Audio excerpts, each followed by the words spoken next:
Hello welcome back to my mini vlog ಅಂತ ಹೇಳ್ತಾ ಈ ಡೇನ ಸ್ಟಾರ್ಟ್ ಮಾಡೋಣ ಬನ್ನಿ. ಸೊ ನೋಡ್ಬೋದು ಇಲ್ಲಿ ಸಾಯಿಬಾಬಾ ಮತ್ತು ಕಬ್ಬಾಳಮ್ಮ ಫೋಟೋ ಹಾಕಿದ್ದೀನಿ. ಸೊ ಇವೆರಡು ಕೂಡ ನನ್ನ ಫೇವ್ರೆಟ್ ದೇವರು. ನೆಕ್ಸ್ಟು ನಾನಿಲ್ಲಿ ನನ್ನ ಡೇ ಸ್ಟಾರ್ಟ್ ಆಗಿದ್ದು ಬಂದು ಈ ಸೋಫಾ ಕವರ್ನ ಹಾಕೋದ್ರಿಂದ. ಸೊ ಎಷ್ಟು ಸಲ ಅದು ಹಾಕಲಿ ಅದನ್ನು ಹಾಳು ಮಾಡ್ತಾನೆ ಇರ್ತಾಳೆ ನನ್ನ ಮಗಳು. ಇವಾಗಿನ ಮಕ್ಕಳೇ ಹಂಗಲ್ವ, ಎಷ್ಟು ತೀಟೆ ಮಾಡ್ತಾರೆ, ಯಪ್ಪ ಸಾಕಾಗ್ಬಿಡುತ್ತೆ ಅವ್ರನ್ನ ನೋಡ್ಕೊಳ್ಳೋಷ್ಟರಲ್ಲೇ. ನಾನು ಆಮೇಲೆ ಟಿಫನ್ಗೆ ಅಂತ ಹೇಳ್ಬಿಟ್ಟು ಪಲಾವ್ ಮಾಡೋಣ ಅಂಥೇಳಿ ಪಲಾವ್ ರೆಡಿ ಮಾಡಿಕೊಂಡೆ.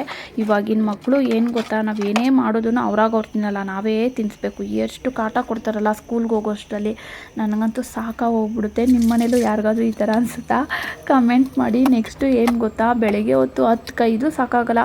ಈ ವರ್ಕಿಂಗ್ ವುಮೆನ್ಗೆ ಮನೇಲೂ ಮಾಡಿ ಆಫೀಸಲ್ಲೂ ಮಾಡಿ ಒಂಥರ ಸ್ಟ್ರೆಸ್ ಅನಿಸ್ಬಿಡುತ್ತಲ್ಲ. ಯಾರಿಗಾದ್ರೂ ಈ ಥರ ಅನಿಸಿದ್ಯಾ? ನನಗಂತೂ ತುಂಬಾ ಅನಿಸ್ತಾ ಇರುತ್ತೆ. ಟೈಮ್ಸ್ ಯಾವಾಗಲೂ ಅಲ್ಲ, ಒಂದೊಂದು ಸಲ ಅನಿಸುತ್ತೆ.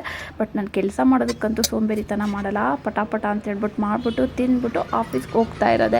So thank you for watching.